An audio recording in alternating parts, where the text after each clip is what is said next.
네, 시간 되어서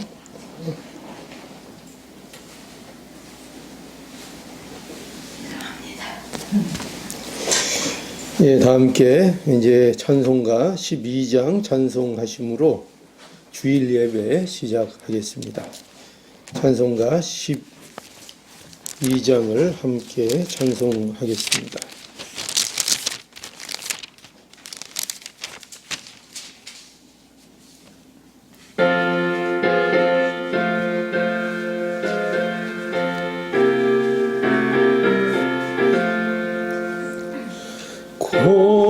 고난받는 주를 보라 영광스런 그 모습 승리하고 오실 때에 만민 경배하리라 왕관 드려 승리 주님께 왕의 왕이 되신 주께 면류관을 드리세 보좌 위에 계신 주께 면류관을 드리세 천군 천사 소리 높여 주를 찬송하도다 왕관 드려 승리하신 주님께 왕의 왕이 되신 주께 면류관을 드리세 죄인들이 조롱하며 가시관을 씌웠네 성도들과 천사들은 주의 이름 높이네 왕관 드려 승리하신 주님께 왕의 왕이 되신 주께 면류관을 드리세 만민들의 찬송소리 하늘 높이 퍼진다 하늘 보자 바라보니 기쁨 한량없도다 왕관 드려 승리하신 주님께 왕의 왕이 되신 주께 면류관을 드리세 아멘. 예, 교동문 교독하시겠습니다. 교동문 48번 함께 교독하시겠습니다.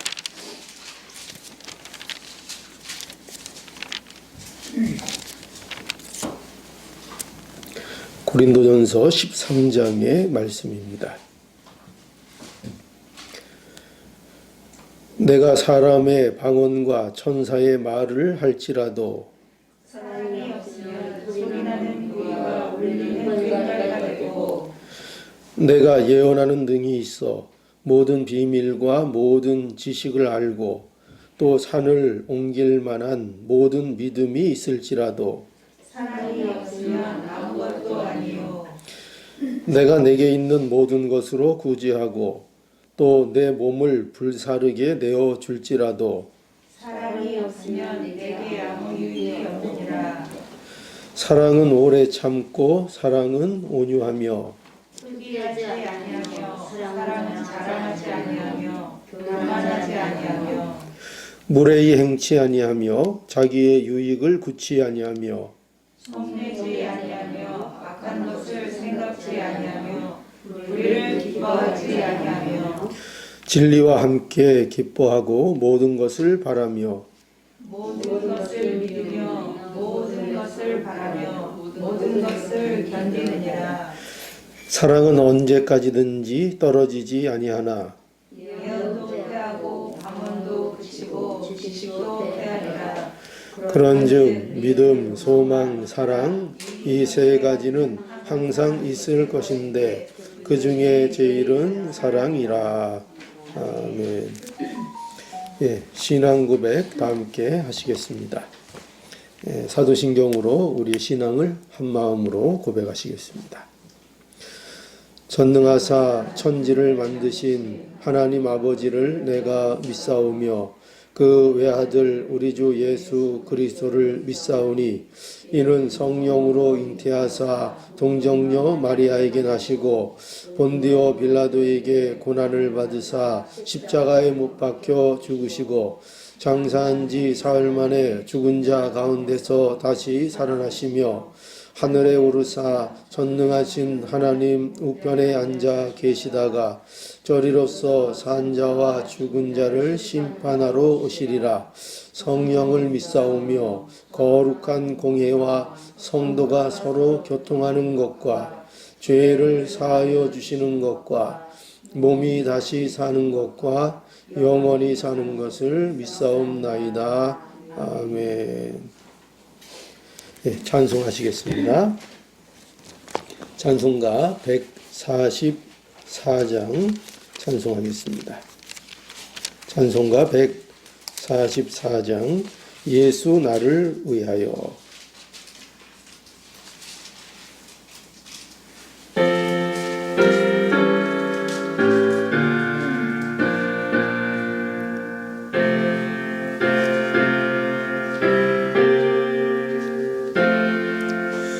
예수 나를 위하여 십자가를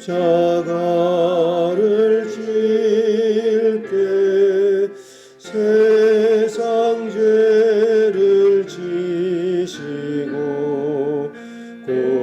고쳐당하셨네. 예수여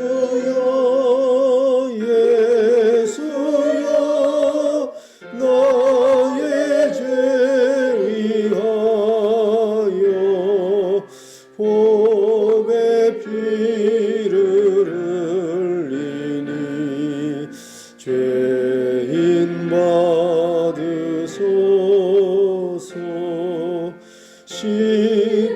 십자가를 지심은 무슨 죄가 있나. 저무지한 사람들 메시아 죽였네. 예수여 나의 죄 위하여 복의 피를 흘리니 죄인 받으소서. 피와 같이 붉은 죄 없는 이가 없네. 십자가의 공로로 눈과 같이 되네. 예수여 나의 죄 위하여 복의 피를 흘리니 죄인 받으소서. 아름답다 예수여 나의 좋은 친구. 예수 공로 아니면 영원형 벌 받네. 예수여 나의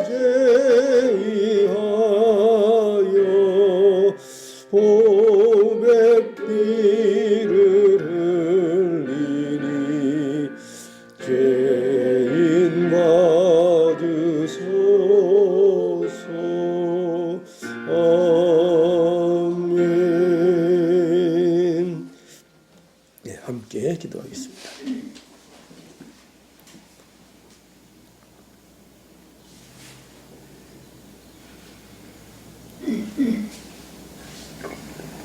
자비와 긍휼과 사랑이 무한하신 하나님 아버지, 하나님의 한량없는 사랑을 찬양하며 또 하나님 앞에 감사드리옵나이다.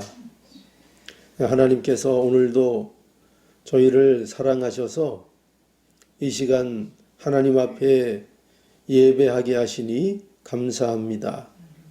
저희들은 하나님을 감히 예배할 수 없는 참으로 타락한 죄인이었는데 하나님께서 우리에게 예수 그리스도 보내주셔서 또 십자가에 못 박혀 죽으시게 하셔서 우리의 죄를 대속하게 하시고 하나님 앞에 이제는 담대히 나아가 예배하며 하나님을 찬양하게 하시니 참으로 감사합니다. 아버지 하나님, 이렇게 하나님께서 우리에게 예배를 열어주셨고 하나님을 마음껏 기뻐하고 즐거워할 수 있도록 이렇게 예수 그리스도의 육체를 찢으셔서 우리에게 길을 열어주셨사온데 저희들 하나님 앞에 이 예배를 기쁨으로 즐거움으로 드리지 못하고 많은 핑계와 많은 장애 때문에 우리가 하나님을 온전히 기뻐하지 못하는 가운데 있사오니 아버지 하나님 불쌍히 여겨주시고 하나님 앞에 열어놓으신 이 놀라운 은혜를 입고 하나님을 찬양하고 하나님으로 기뻐하는 우리의 삶이 되기를 오늘도 하나님 앞에 간절히 구하고 기도합니다. 아버지 하나님, 이 시간 저희들에게 담대함을 주셔서 하나님 앞에 나오게 하시니 이제 찬양하게 하시고 말씀을 듣게 하시고 말씀으로 인해서 우리의 삶이 변하며 우리의 인격이 변하는 놀라운 은혜가 역사되기를 아버지 하나님 간절히 원합니다. 우리의 힘으로는 할 수 없지만 예수 그리스도 안에서 하나님께서 우리에게 이루어 주신다고 약속하셨사오니 아버지 하나님, 이 약속을 믿고 하나님 앞에 예배하며 하나님을 찬양하며 하나님의 말씀을 듣게 하여 주시옵소서. 이 말씀을 들을 때에 깨닫는 마음을 주시고 이 말씀이 우리의 생명이 되게 해주셔서 우리의 인격이 먼저 변하고 우리의 말이 변하고 우리의 행동이 변해서 우리의 삶이 하나님 앞에 기뻐하심을 받는 삶이 되게 하여 주시옵소서. 오늘도 이 예배를 통해서 영광을 받아 주시옵기를 간절히 원하오며 예수님의 이름으로 기도하옵나이다. 아멘. 예, 하나님 말씀, 우리가 오늘 함께 볼 하나님 말씀은 마태복음 27장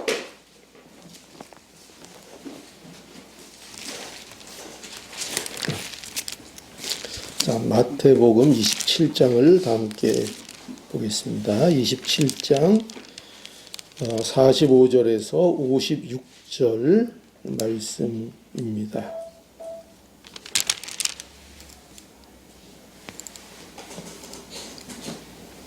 마태복음 27장 45절에서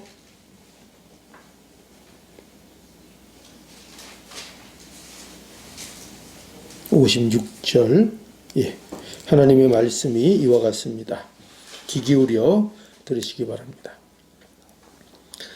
제6시로부터 온 땅에 어두움이 임하여 제9시까지 계속하더니 제9시쯤에 예수께서 크게 소리질러 가라사대 엘리 엘리 라마 사막다니 하시니 이는 곧 나의 하나님 나의 하나님 어찌하여 나를 버리셨나이까 하는 뜻이라. 거기 섰던 자 중 어떤 이들이 듣고 가로되 이 사람이 엘리야를 부른다 하고 그 중에 한 사람이 곧 달려가서 해용을 가지고 신포도주를 머금게 하여 갈대에 꿰어 마시우거늘 그 남은 사람들이 가로되 가만히 두어라 엘리야가 와서 저를 구원하나 보자 하더라. 예수께서 다시 크게 소리 지르시고 영혼이 떠나시다. 이에 성소 휘장이 위로부터 아래까지 찢어져 둘이 되고 땅이 진동하며 바위가 터지고 무덤들이 열리며 자던 성도의 몸이 많이 일어나되 예수의 부활 후에 저희가 무덤에서 나와서 거룩한 성에 들어가 많은 사람에게 보이니라.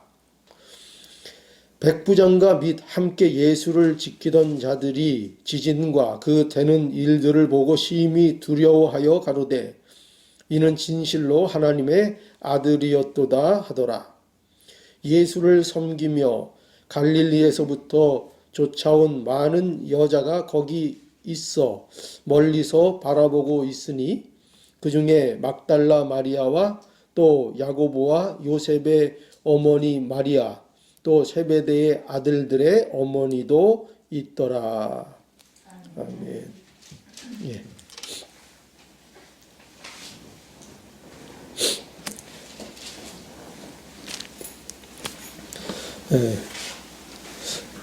오늘 이 본문은 여기 읽어서 보는 바와 같이 그리스도의 죽음에 대하여 기록하고 있습니다.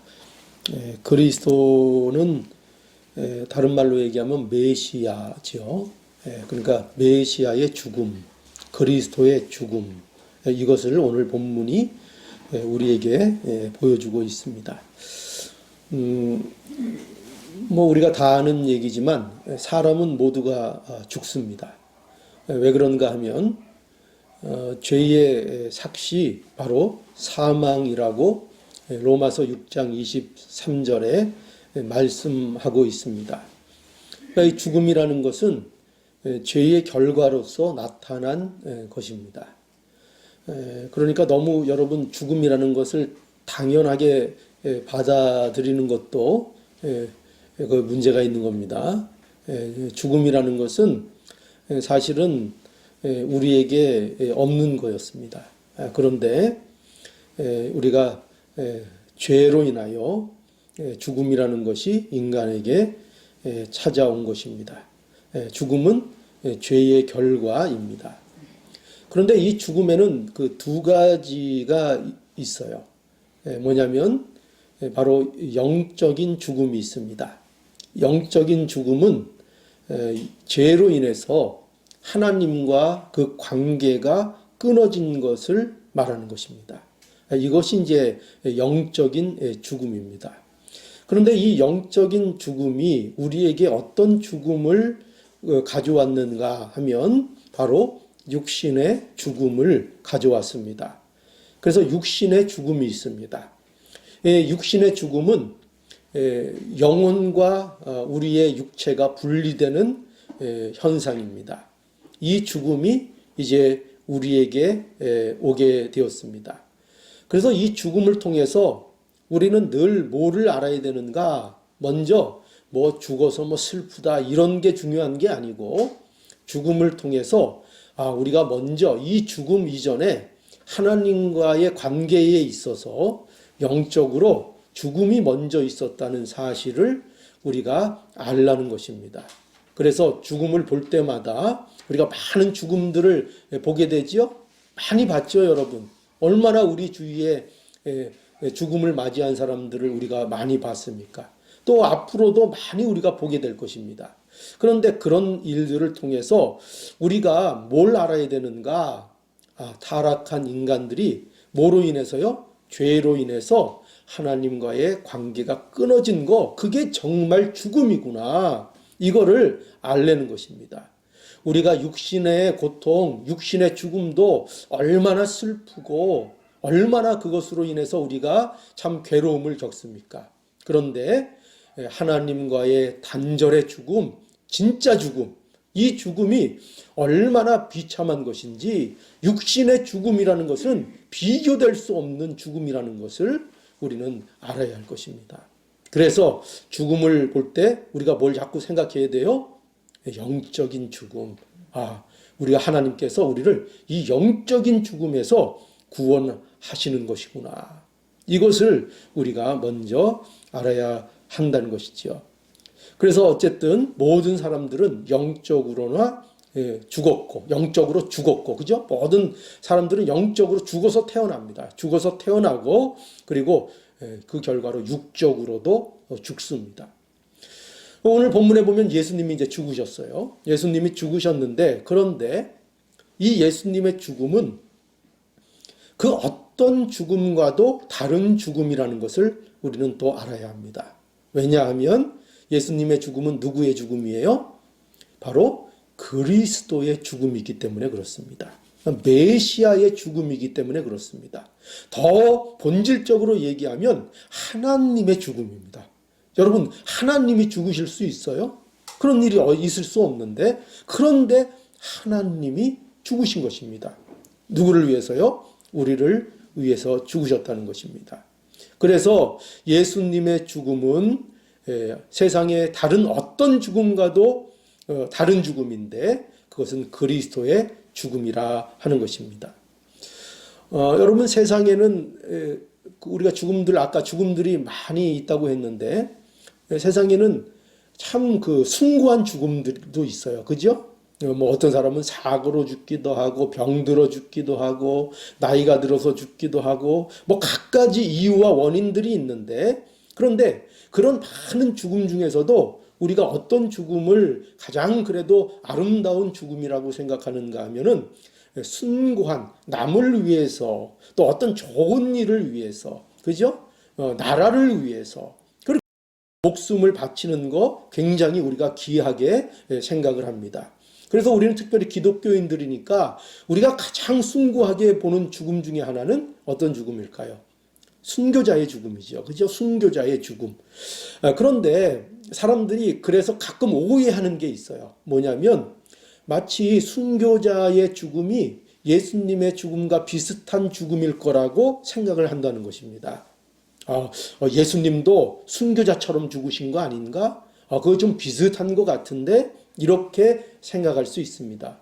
어떤 모습에서는 뭐 비슷한 그 모습이 있을 수 있습니다. 그러나 아무리 이 세상에 숭고한 순교자의 죽음일자 할지라도 예수님의 죽음과는 아주 본질적으로 다른 것입니다. 아무리 순교자가 숭고하게 죽었다고 해도 그는 인간일 뿐입니다. 그죠? 그가 결코 그리스도가 아닙니다. 예수님의 죽음은 그리스도의 죽음인 것입니다. 그리스도의 죽음인 것입니다. 자, 그래서 그리스도의 죽음이 과연 어떤 것인가? 이 죽음, 이 특별한 죽음, 이 죽음이 왜 우리가 이 죽음에 대해서 이렇게 전하고 가르치고 우리가 들어야 하는가? 이 죽음이 매우 특별하기 때문입니다. 이 죽음으로 인하여 우리의 영혼이 바뀌기 때문입니다. 그렇기 때문에 다른 죽음은 우리가 혹 몰라도 됩니다. 어떤 세상에 유명한 사람, 어떤 훌륭한 사람, 그런 죽음에 대해서는 우리는 그거 몰라도 상관없습니다. 그러나 예수 그리스도의 죽음에 대해서는 우리가 분명하게 알아야 하는 것입니다. 자, 그래서 오늘 예수 그리스도의 죽음, 그것이 어떤 것인가? 오늘 말씀을 통해서 우리 함께 은혜를 누리면서 우리가 좀 하나님의 복을 누리기를 원합니다. 여기 먼저 오늘 본문에 의하면은 이 그리스도의 죽음은 어떤 죽음인가 하면 이런 죽음입니다. 그리스도의 죽음은 우리가 받을 하나님의 진노의 심판을 대신 받은 죽음입니다. 이게 그리스도의 죽음입니다. 그러니까 아까도 말씀드렸지만 그리스도는 여러분 죽을 이유가 없는 분입니다. 성자 예수님은 죄가 없는 분입니다. 그런데 하나님의 진노와 심판을 받으심으로 죽으셨습니다. 자, 오늘 이 본문 45절에 그래서 여기 이렇게 오늘 본문이 시작되는데요. 45절 한번 볼까요? 제6시부터 이렇게 돼 있죠. 제6시로부터 이렇게 돼 있군요.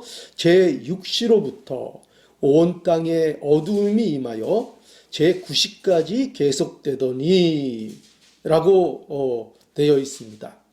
여기서 이 제6시부터 제9시까지는 이건 이제 오늘날의 시간 방법이 아니에요. 이거는 유대인들이 사용하는 시간법인데 오늘날 우리의 시간법으로 바꾸면은 이것은 낮 12시부터 오후 3시까지를 말하는 것입니다. 그러니까 이 시간은요, 한낮이죠. 한낮. 그죠? 한낮입니다. 그러니까 이 시간은 결코 어두울 수 없는 시간인 거죠. 그런데 여기 지금 보면은 온 땅에 어두움이 임했다. 이렇게 말씀하고 있습니다. 이 어두움은 무엇을 우리에게 보여주고 있는가? 바로 하나님의 진노로 인한 심판이 임하는 것을 보여주고 있는 것입니다. 그러니까 이 예수님이 십자가에서 이 죽으시는 이 모습은 무엇 때문에 죽는 것이냐 하면 하나님의 진노의 심판이 임하는 것입니다. 그래서 그 하나님의 진노로 인하여 그 심판으로 인하여 예수님이 고통을 당하시고 죽게 되는 모습이 바로 그려지고 있는 것입니다. 자, 그 고통이 어떤 고통인가 본문에서 이렇게 잘 말씀하고 있습니다. 46절에 보면 제9시쯤에 예수께서 크게 소리질러 가라사대 엘리 엘리 라마 사막다니 하시니 이는 곧 나의 하나님 어찌하여 나를 버리셨나이까 하는 뜻이라고 말씀하고 있습니다.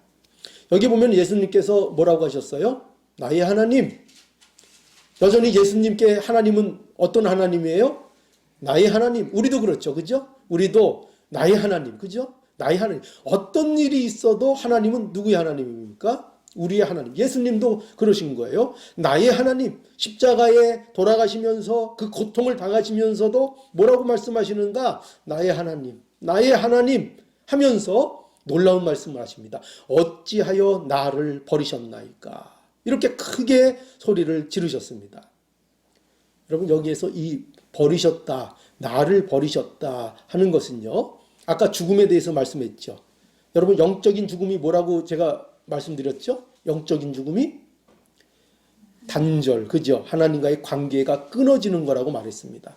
여기에서 지금 나의 하나님 어찌 나를 버리셨나이까 라고 할 때에 이 버리셨다 이 말이 바로 그 뜻입니다. 하나님과의 영적인 관계가 끊어져 버린 것입니다. 버림을 받으신 것입니다. 예수님께서 하나님으로부터 버림을 받으셨다는 것입니다. 왜요? 우리 대신해서 버림을 받으신 것입니다. 우리 대신해서 형벌을 받으신 것입니다. 이것이 예수님께서 버림 받으신 것입니다. 여러분 놀랍게도요. 우리의 구원이 무엇 때문에 가능한가? 예수님이 버림을 받았기 때문에 우리가 구원받을 수 있는 것입니다. 예수님이 우리 죄를 대신 지시고 하나님으로부터 끊어지는 그 고통을 당하셨기 때문에 우리가 구원을 받게 되는 것입니다. 마태복음 20장 28절 보면 인자가 온 것은 인자가 온 목적이 뭐냐? 섬김을 받으려 함이 아니라 도리어 섬기려 하고 여기 중요하죠? 자기 목숨을 많은 사람의 대속물로 주려 함이니라. 이게 목적인 거예요. 세상에는 사람이 태어나는데 태어나서 잘 살아보려고 그러잖아요. 근데 예수님이 이 세상에 오신 목적이 분명히 있다는 거예요. 그 목적이 뭐냐? 바로 죄인된 자들을 위해서 자기 목숨을 대속물로 희생 제물로 내어주시기 위해서 예수님은 오로지 그 목적으로 이 세상에 오셨다는 거예요. 그 목적으로. 그리고 또한 하나님은 죄인을 구원하기 위해서 이 예수님을 또 버리셨다고도 말씀하고 있어요. 고린도후서 5장 21절에 보니까 하나님은 죄를 알지도 못하는 자로 이렇게 합니다. 하나님은 죄를 알지도 못하는 자로. 이게 누구예요? 죄를 알지도 못하는 자가 누구예요? 그렇죠. 예수님이죠. 그 예수님으로 우리를 대신하여 죄를 삼으신 것은, 그러니까 그 예수님을 죄인으로 하나님께서 만드셨어요. 왜요? 우리의 구원을 위해서 그렇게 하셨다는 거예요. 우리로 하여금 저의 안에서 하나님의 의가 되게 하시려고 그렇게 하셨다는 거예요. 로마서 4장 25절에는 또 이렇게 말씀해요. 예수는 우리 범죄함을 위하여 내어줌이 되고, 예수는 우리 범죄함을 위하여 내어줌이 되고. 이게 무슨 말이에요? 우리의 죄를 대속해 주시기 위하여 하나님께서 예수님을 내어 주셨다. 이렇게 말씀하고 있는 거죠. 자, 이와 같이 모든 이런 말씀들이 다 뭐예요? 하나님은 예수님을 버리시고, 하나님이 누굴 버려요? 예수님을 버리시고, 예수님은 하나님께 버림을 받으셨어요. 이것이 바로 뭐예요? 이것이 그리스도의 죽음인 거예요. 이 예수님의 버림받으심으로 우리가 죄사함을 받고 구원을 얻게 된 것입니다. 굉장히, 그러니 우리가 이 그리스도의 죽음을 우리가 그저 아무렇지도 않게 생각할 수는 도무지 없는 거죠. 말이 안 되는 거죠. 자, 그런데요, 우리가 이 그리스도의 죽음에 대해서 우리가 살펴보면서 결코 놓치지 않아야 되는 중요한 그 내용이 있습니다. 그것이 뭔가 하면 바로 이 동기에 대한 문제입니다. 동기. 왜 그렇게 하셨는가? 왜 그렇게 하셨는가? 도대체 하나님께서 왜 이렇게 독생자를 버리시고 또 예수님은 그렇게 버림을 당하시고 이런 일들, 이런 그리스도의 죽음이 도대체 하나님께서 왜 이런 일을 하시게 되었는가? 그 동기가 뭔가? 즉 우리를 구원하실 수밖에 없는 그 동기가 뭔가? 우리는 이걸 알아야 되는 겁니다. 그렇죠? 어떤 일에도 우리가 동기를 바로 알고 그 동기가 바로 되고 그 동기를 우리가 알 때 우리가 어떤 힘을 갖게 되잖아요. 아, 정말 그러셨구나. 자, 그래서 하나님이 예수 그리스도 안에서 과연 우리에게 이렇게 베푸신 이 동기가 무엇인가? 이유가 뭔가 할 때 요한복음 3장 16절 가보면 여러분 잘 아시는 말씀인데 무슨 말씀이에요? 요한복음 3장 16절. 하나님이 세상을 이처럼 사랑하사 독생자를 주셨으니 이는 저를 믿는 자마다 멸망치 않고 영생을 얻게 하려 하심이니라. 그러니까 독생성자 예수님을 세상에 보내신 이유가 있다는 거예요. 그 이유가 분명히 있다는 거예요. 근데 그 이유가 뭐냐? 하나님이 세상을 이처럼 어떻게 하사? 사랑하사 독생자를 주셨다는 거예요. 그걸 분명하게 말씀하고 있어요. 그러니 여러분 보세요. 뭐가 예수 그리스도의 죽음의 그 근원이 되는 거예요. 그 뿌리가 되고 있는 그 시작점이 어디에 있는 거예요? 사랑에 있었다는 거예요. 누구의 사랑? 하나님의 사랑. 하나님의 사랑. 여러분 그 에베소서 1장에 가보면 이것에 대한 아주 놀라운 그 진술이 있습니다. 에베소서 1장에 가보면 한번 볼게요. 에베소서 1장 4절에서부터 5절 말씀인데요. 여기 보면 이렇게 말씀합니다. 곧 창세전이란 말씀 아시죠? 이 모든 만물이 만들어지기 이전을 얘기하는 거예요. 곧 창세전에 그리스도 안에서 우리를 택하사 우리로 사랑 안에서 그 앞에 거룩하고 흠이 없게 하시려고 그 기쁘신 뜻대로 우리를 예정하사 예수 그리스도로 말미암아 자기의 아들들이 되게 하셨으니 이렇게 말씀합니다.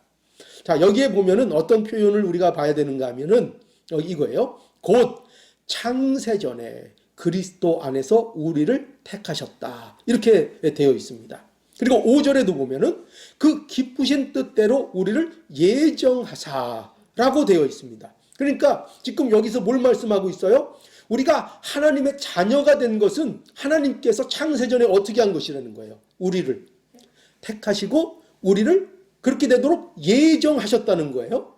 그런데 여기 우리가 아주 놀라운 사실을 발견하게 돼요. 그게 뭐냐면 이게 여기 택하사, 예정하사 할 때요. 여기에는 무엇이 포함되어 있는가 하면은 오늘 이 본문의 이 한글에는 잘 표현되어 있지 않지만 이 원래 그 뜻이 어떻게 되어 있는가 하면은 사랑으로 택하사, 사랑으로 예정하사인 것입니다. 그러니까 왜 택했는가?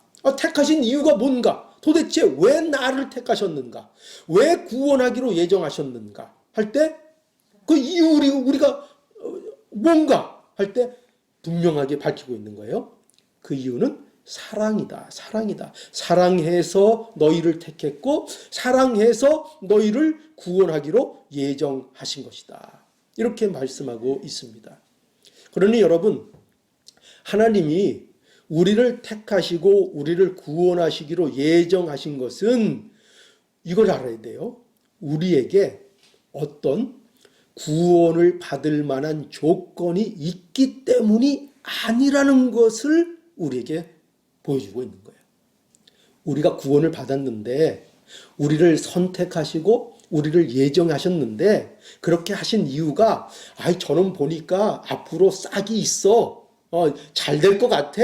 말 잘 들을 것 같아.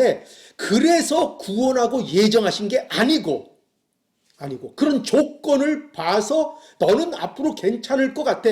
너는 미래가 괜찮을 것 같아. 라고 어떤 조건을 미리 보시고 예정하고 선택한 것이 아니고 어떻게 하셨다고요? 그저 무조건적으로 사랑해서 사랑이 먼저 있었다는 거예요. 사랑해서 택하시고 사랑해서 예정하셨다는 거예요. 저와 여러분들에게 어떤 조건도 없었어요. 그런데 그저 사랑하셔서 택하시고 사랑하셔서 예정하셨다는 거예요. 여러분, 그러니 하나님의 사랑은요, 놀랍게도요, 창세 전부터 우리가 이 세상에 존재하기 전부터 우리를 사랑하셨다는 거예요. 참 놀랍지 않습니까? 그러니 하나님의 사랑은 이미 언제부터 존재했어요? 우리를 향한 사랑은 창세 전부터 그 사랑이 존재했던 거예요.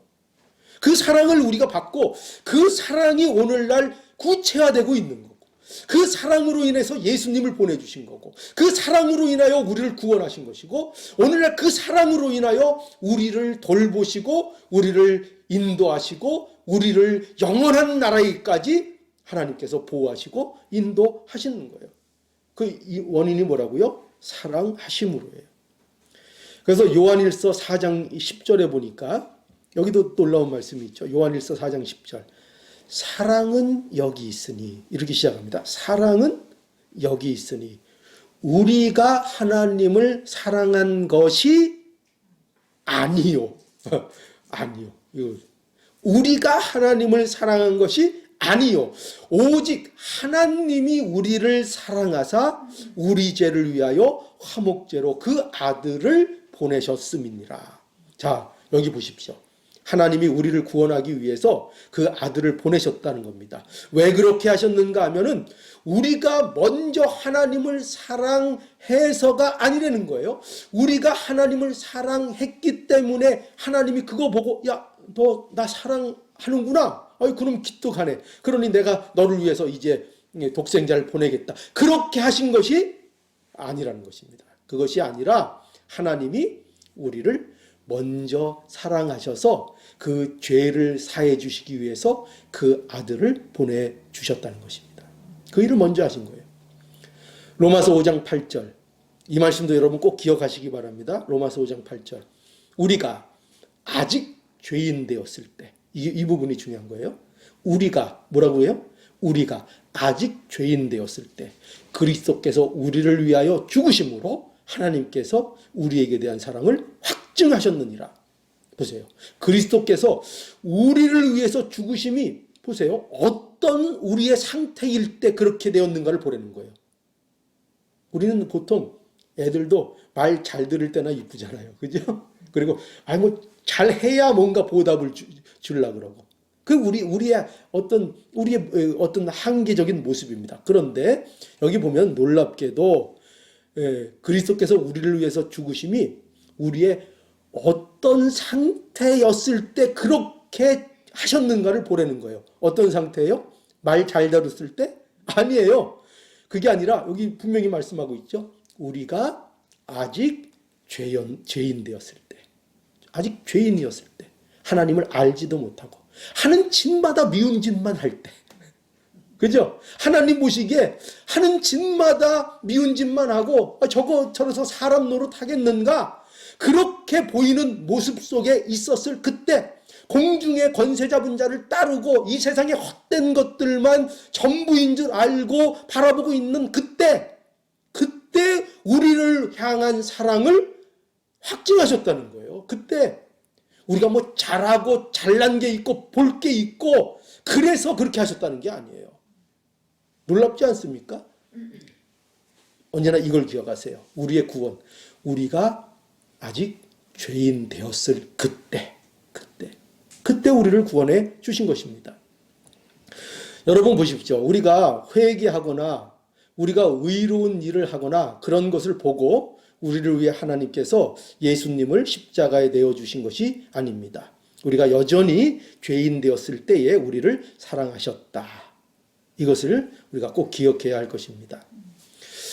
여러분, 그래서 우리가 이것을 이제 분명히 알 게 또 있어요. 뭐냐면 이와 관련해서 기독교 신앙, 우리가 이제 기독교 신앙을 우리가 믿고 있죠. 근데 이 기독교 신앙에 있어서 가장 앞서는 게 뭐냐? 바로 사랑이라는 것입니다. 무엇보다도 앞서는 것이 사랑이라는 것입니다. 세상적인 그런 사랑을 얘기하는 게 아니에요. 그러니까 이 사랑 앞에 조건을 다는 것은 기독교에서 말하는 사랑이 아닙니다. 사랑 앞에 조건을 다는 건 아닙니다. 그래서 여러분, 우리 아까 그 교독문에서도 우리 고린도전서 13장 우리 함께 교독했죠. 고린도전서 13장을 한번 다시 볼까요? 고린도전서 13장 한번 보죠. 여기 여러분 이 말씀은 굉장히 놀라워요. 4절부터 보겠습니다.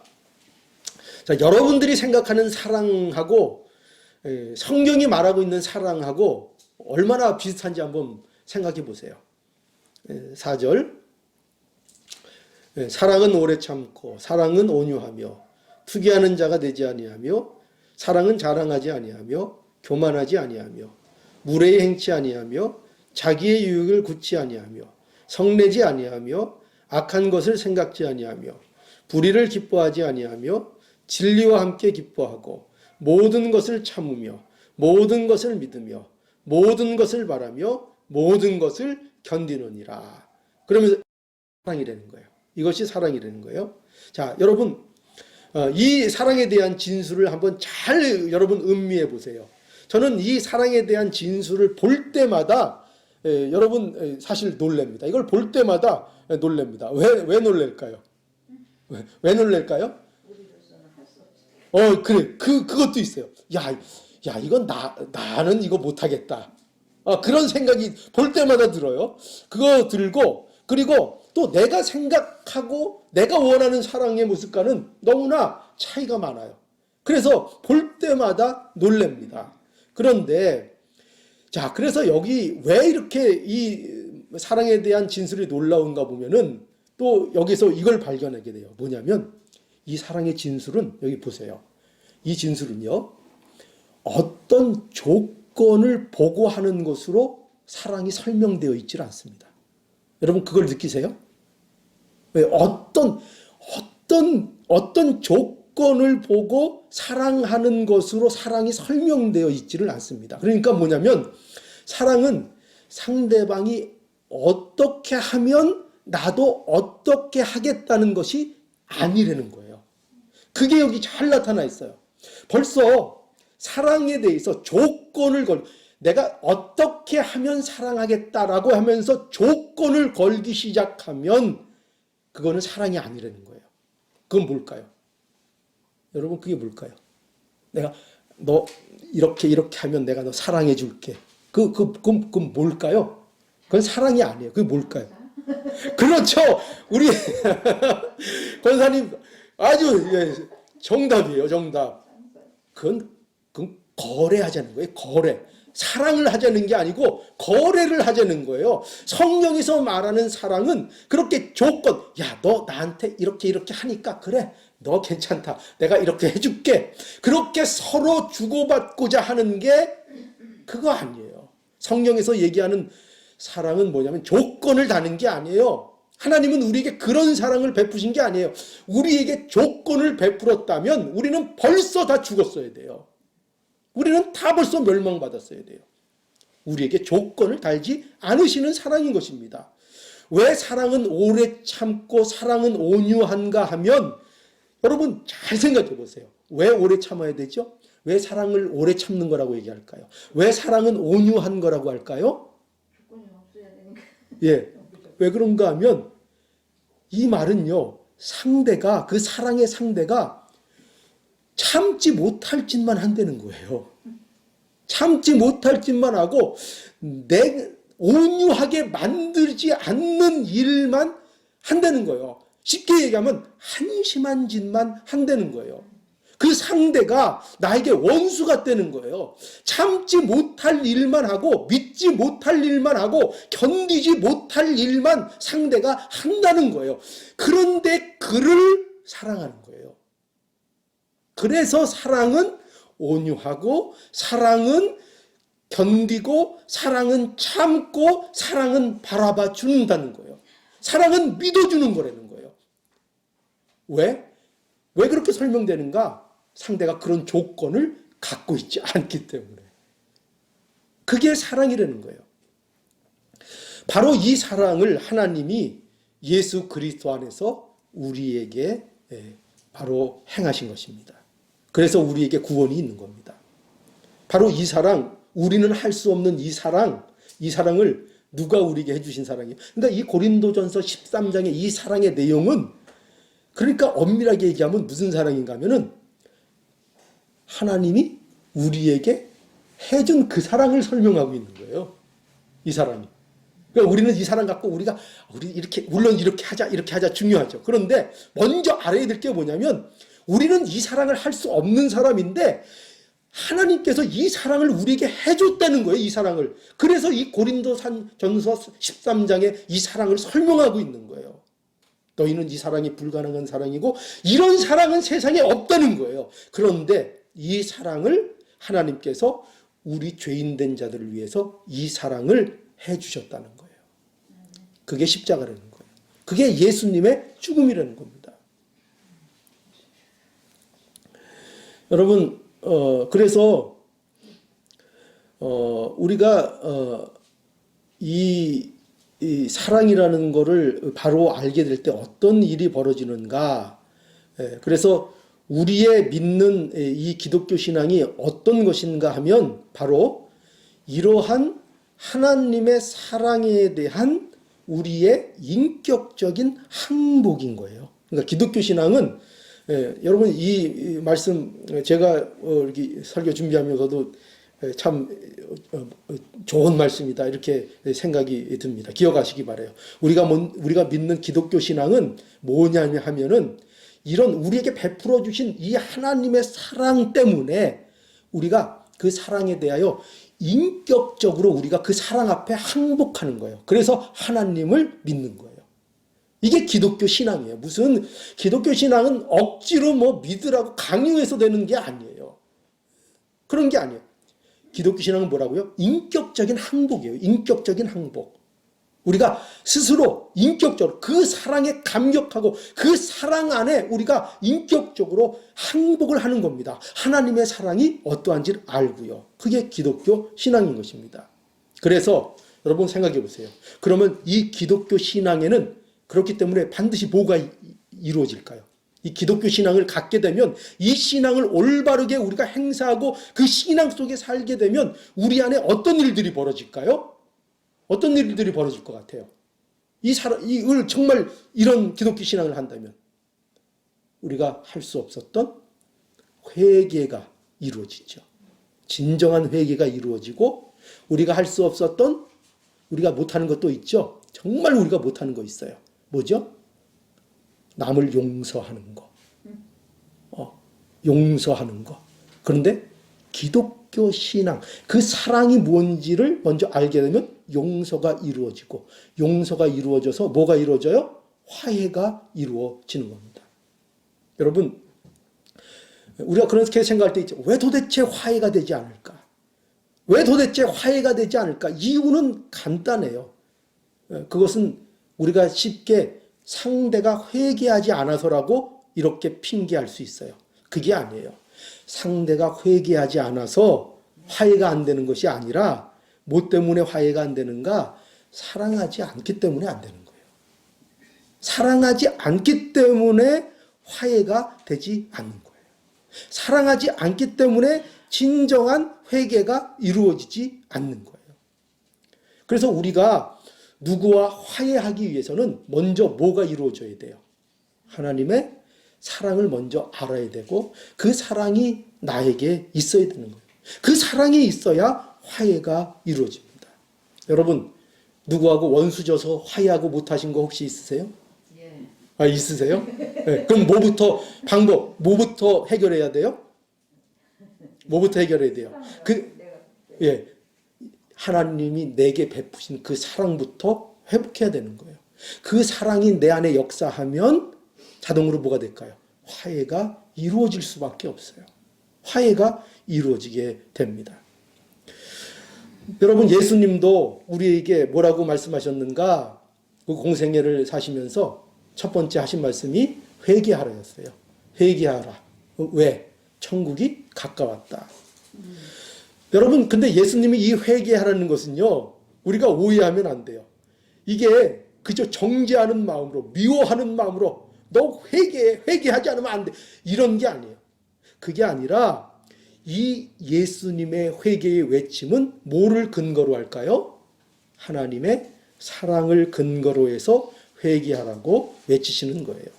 그러니까 이 예수님의 이 회개하라는 말씀은, 예수님께서 이제 뭘 지세요? 죄인들을 위해서 십자가를 지시고 그 죽으심이 있는 거예요. 그런 일을 근거로 해서 회개하라는 거예요. 그저 정죄하는 마음으로, 미운 마음으로 회개하라고 말하는 것이 아니에요. 그런데 우리는 어떻습니까? 어떤 실수를 잘하죠? 우리는 사람들에게 회개하라고 하면서 안에 뭐가 가득 차서 그렇게 얘기해요? 미워하는 마음이 가득 차서, 사랑이 없으면서 남한테 회개하라고 얘기하고 있어요. 그게 이루어질까요? 물론 하나님의 뜻이면 거기도 역사가 일어나겠죠. 그러나 중요한 것은 우리가 먼저 우리 자신이, 우리 안에 뭐가 있어야 돼요? 하나님의 사랑이 있는 것이 중요합니다. 남이 회개하는 것도 중요하고 남을 용서하는 것도 중요하지만 우리 안에 이 그리스도의 사랑, 이것이 있는 것이 무엇보다도 중요한 것입니다. 자, 그러니 분명히 기억하시기 바라요. 하나님께서 죄인인 우리를 사랑하심으로 예수 그리스도를 내어 주셨습니다. 그리고 그리스도께서 하나님께 버림받는 고통을 받으셨습니다. 예수님의 죽음에서 이러한 하나님의 사랑을 우리가 꼭 볼 수 있는 은혜가 있기를 간절히 바랍니다. 예, 이제 두 번째, 이게 이제 오늘 이 본문 보는 첫 번째 그리스도의 죽음을 통해서 알게 되는 거고요.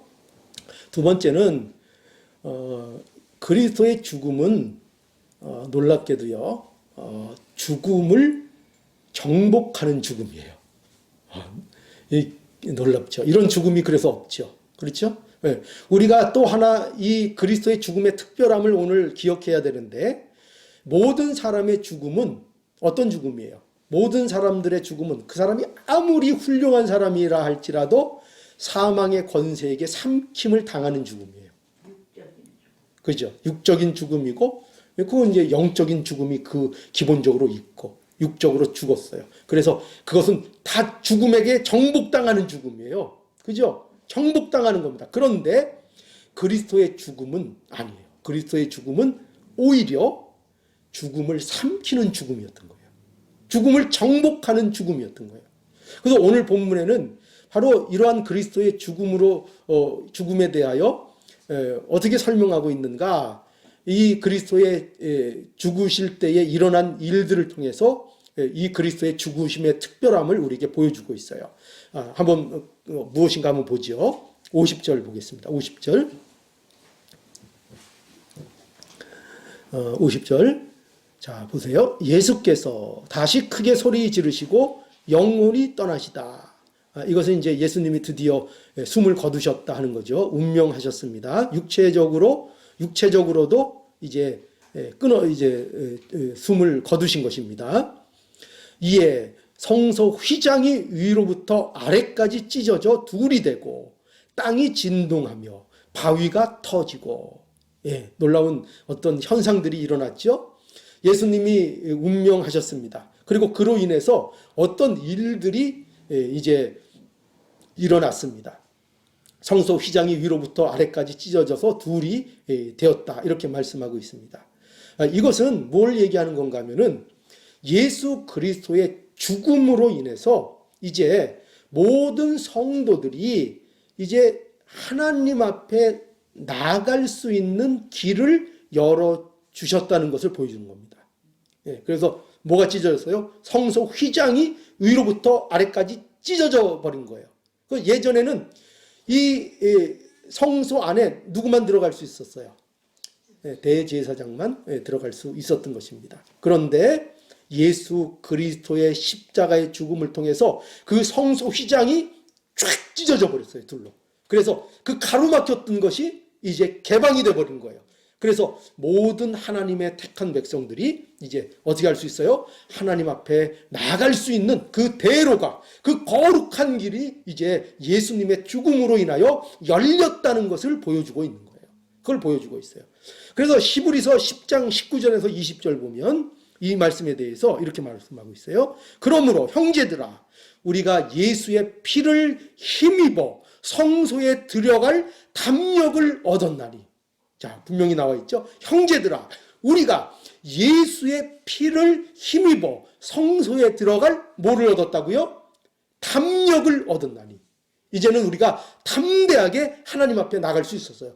예전에는 이스라엘 백성들이 하나님 앞에 나갈 수 없었어요. 예수님을 보면 어떻게 됐어요? 죽었어요. 예수님 앞에 감히 나갈 수 없었어요. 그런데 이제 우리는 나갈 수 있어요. 담대하게 나갈 수 있어요. 왜요? 20절에 그 길은 우리를 위하여 휘장 가운데로 열어놓으신 새롭고 산 길인데 휘장은 곧 저의 육체니라. 휘장이 곧 저의 육체래요. 이 육체는 누구의 육체를 얘기하는 거죠? 예수 그리스도. 그죠? 예수 그리스도가 찢겨지신 거예요. 예수 그리스도가 찢겨지셔서 우리에게 산 길을 내어주신 거예요. 그래서 이제 우리는 담대하게 하나님 앞에 나아가는 자가 된 것입니다. 오늘도 우리 보세요. 우리가 세상에 살면서 얼마나 헛된 짓 많이 했어요. 헛된 생각 많이 하고 우리가 얼마나 많은 사람을 일주일 동안 죽였어요. 죽였어요? 안 죽였어요? 죽였잖아요. 미워했잖아요. 마음에 싫은 마음이 있었잖아요. 마음으로 욕하는 거 있었잖아요. 저도 숱하게 죽었어요. 이번 주일에 한 20명은 죽인 것 같아요. 이번 주에. 그러니까 이러고 우리 하나님 앞에 나올 수 있어요? 나올 수 있어요? 없어요? 없어요. 우리 간음 안 했을까요?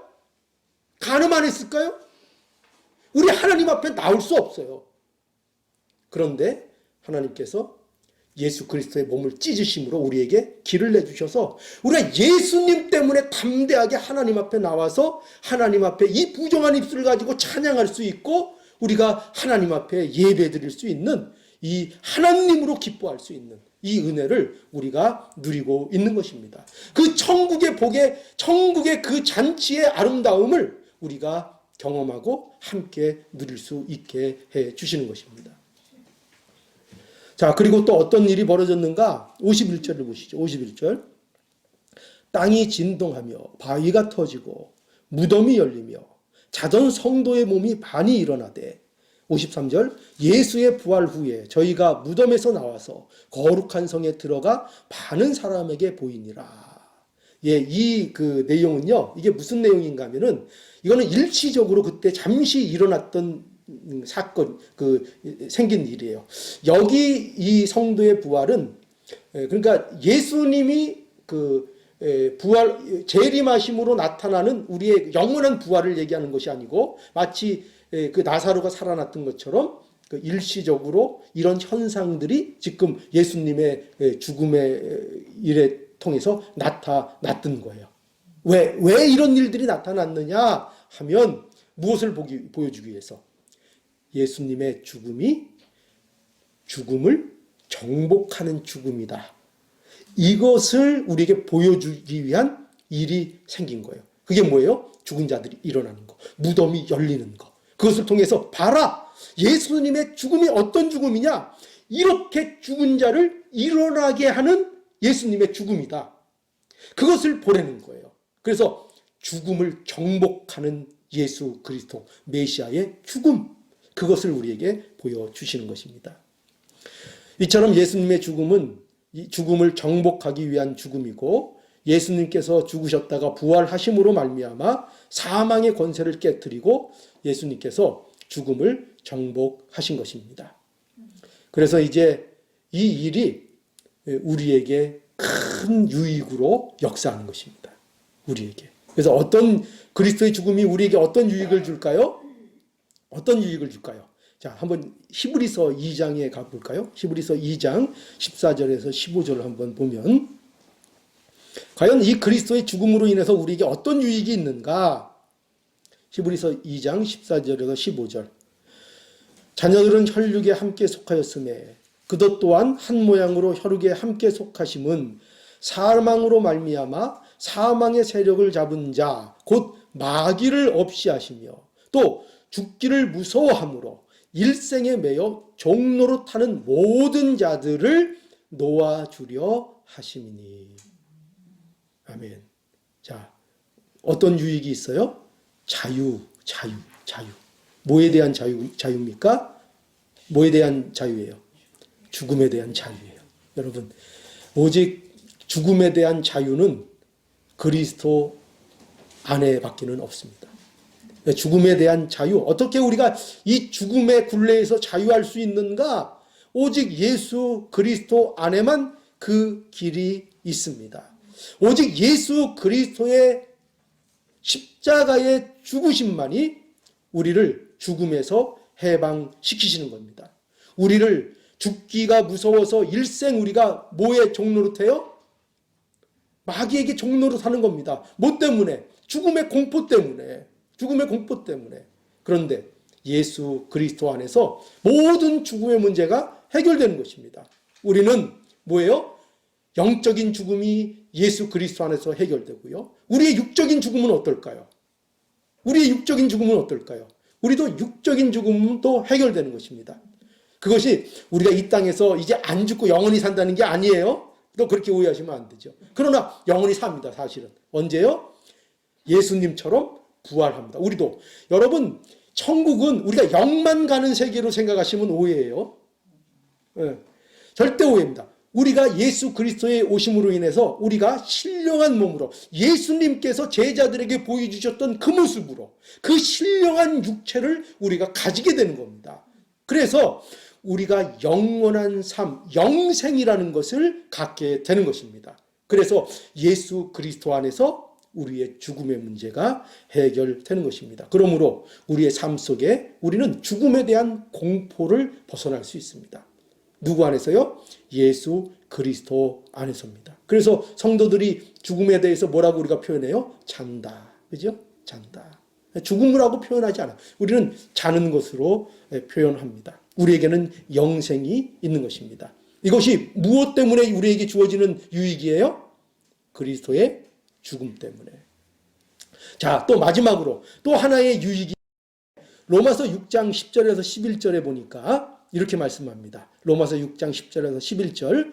그의 죽으심은 죄에 대하여 단번에 죽으심이요 그의 사심은 하나님께 대하여 살으심이라.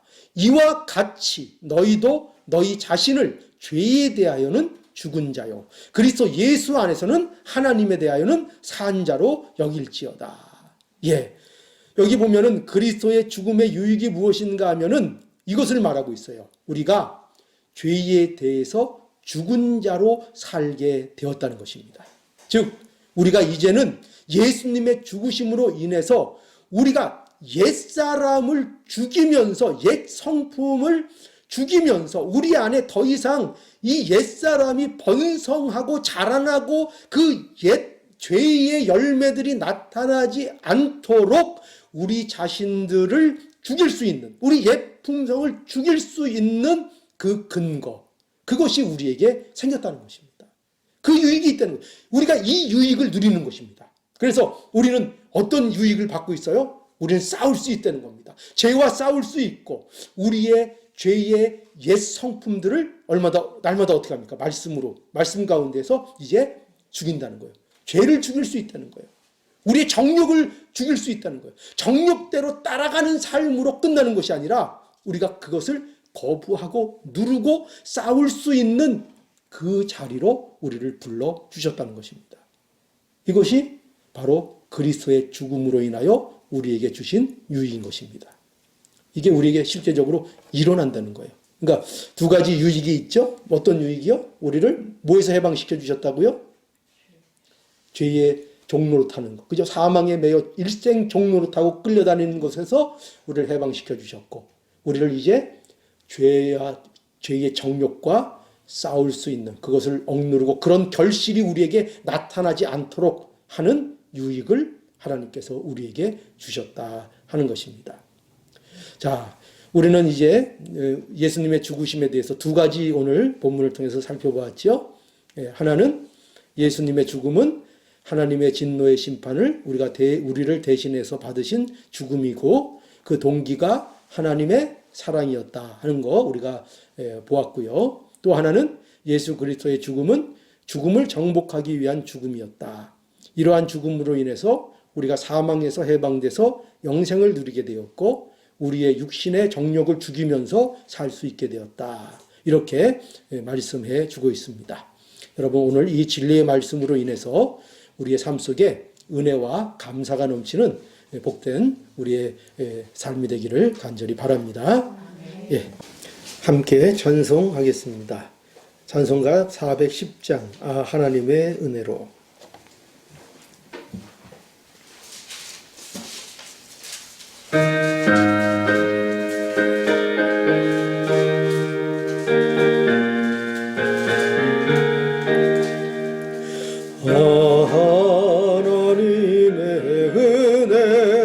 있을 데 없는 자 왜 구속하여 주는지 난 알 수 없도다. 내가 믿고 또 의지함은 내 모든 형편 잘 아는 주님 늘 돌보아 주실 것을 나는 확실히 아네. 왜 내게 굳센 믿음과 또 복음 주셔서 내 마음이 항상 편한지 난 알 수 없도다. 내가 믿고 또 의지함은 내 모든 형편 잘 아는 주님 늘 돌보아 주실 것을 나는 확실히 아네. 왜 내게 성령 주셔서 내 마음을 감동해 주 예수 믿게 하소서. 난 알 수 없도다. 내가 믿고 또 의지함은 내 모든 형편 잘하는 주님, 늘 돌보아 주실 것을 나는 확실히 아네. 주 언제 강림하실지 혹밤에 혹낮에 또 주님 만날 그것도 난 알 수 없도다. 내가 믿고 또 의지함은 내 모든 형편 잘하는 주님, 늘 돌보아 주실 것을 나는 확실히 아네. 다 함께 기도하겠습니다. 걸어가신 하나님, 은혜와 사랑을 감사합니다. 하나님께서 죄인된 저들을 구원하시기 위해서 예수 그리스도 보내주셔서 그 십자가의 모든 고통을 당하게 하시고 하나님 앞에 버림받는 고통을 예수님께 받게 하셨습니다. 그 모든 것이 하나님의 사랑의 동기가 있고 우리를 참으로 사랑하셔서 이 모든 일을 이루어 주셨습니다. 아버지 하나님, 오늘도 우리가 이 사랑에 감격하여 우리가 하나님의 사랑을 우리의 삶 속에서 또한 간직하며 이 사랑을 통하여 살아가는 복된 인생이 되기를 오늘도 간절히 원합니다. 우리가 부족하고 참으로 연약하고 하나님의 말씀의 요구에 저희들 미칠 수 있는 것이 참으로 아무것도 없지만 하나님의 은혜를 구하고 또 하나님께서 우리에게 이루 주실 줄 믿고 오늘도 말씀을 의지해서 나아갑니다. 하나님, 오늘도 예배드린 모든 심령에게 은혜를 주시고 복을 주시고 하나님을 사랑하는 마음을 주시고 또 이웃을 사랑하는 마음을 주시고 용서할 수 있는 마음을 주시고 화해할 수 있는 마음을 주시고 하나님께서 역사해 주시옵기를 간절히 원합니다. 우리의 힘으로는 할 수 없으나 하나님께서 예수 그리스도 안에서 모든 것들을 이루어 주신다고 약속해 주셨사오니 그 천국의 기쁨과 즐거움을 누리는 자들이 되게 하여 주시옵기를 오늘도 간절히 원합니다. 아버지 하나님, 오늘도 이 삶이 우리 삶 속에 충만하여지는 놀라운 은혜가 있게 하여 주시옵소서. 예수님의 고난과 예수님의 십자가를 오늘도 잊지 않고 바라보며 그 사랑으로 사는 복된 인생 모두 되게 하여 주시옵소서. 예수님의 이름으로 기도하옵나이다. 아멘. 예, 광고 드리겠습니다.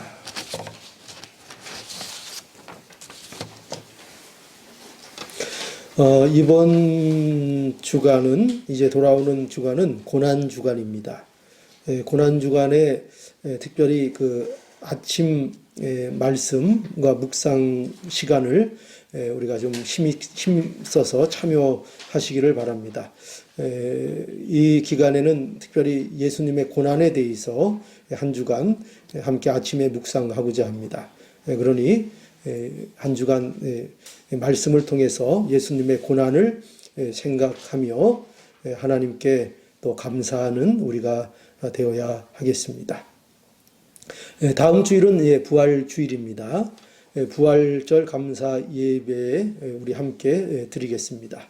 참여가 가능하신 분들은 모두 될 수 있는 한 참여하시기를 힘쓰셔서 함께 부활의 감사 찬송을 함께 드릴 수 있는 부활절 예배가 될 수 있기를 간절히 바랍니다. 우리가 정상적인 예배의 회복을 위해서 기도하고 있습니다. 우리 성도님들이 한 마음으로 기도하시고 또 여러모로 도와주시기를 바랍니다. 우리 정풍자 권사님 그 소천하셨는데요. 그 장례 일정이 아직도 미정입니다. 제가 계속 하루가 멀다 하고 확인하고 있는데 그런데 그 장례 일정을 뭐 알 수가 없다 이렇게 계속 말을 하고 있습니다. 그 사정을 정확히 없어요. 그러니 여러분 이 장례 일정에 대해서 또 장례에 대해서 또 기도해 주시고 유가족을 위해서도 기도해 주시기 바랍니다. 이번 주 믿음의 가정 저희 가정을 위해서 기도해 주시기 바랍니다. 목회자의 가정이 또 든든히 서나가는 것 이것도 하나님의 교회를 세워나가는 것에 있어서 굉장히 중요한 것이라고 생각이 듭니다. 우리 목회자들을 위해서 또 기도해 주시기를 바랍니다. 우리 목회자를 위해서 특별히 기도해 주시는 우리 성도 또 교회가 될 수 있기를 간절히 바랍니다. 또 다른 광고 없으신 줄 알고 오늘 또 이렇게 많이 참여해 주셔서 감사합니다. 부흥된 것 같고 참 좋네요. 예배 드리는데 힘이 납니다. 감사합니다. 그러면 점점 인원이 한두 명씩 일어나기를 간절히 바라면서 또 함께 1장 찬송하시고 그리고 축도함으로 마치겠습니다.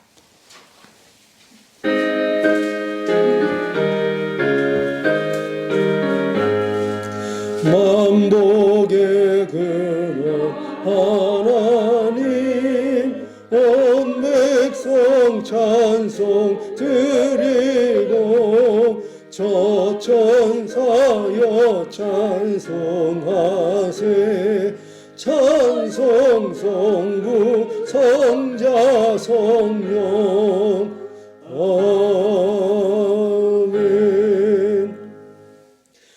지금은 우리 주 예수 그리스도의 은혜와 하나님 아버지의 무한하신 사랑하심과 성령님의 인도하시고 교통하시는 귀한 역사가 예수 그리스도의 십자가의 죽으심을 바라보며 그의 사랑에 감사하는 우리 사랑하는 성도들 머리 위에 영원토록 함께 있을지어다. 아멘.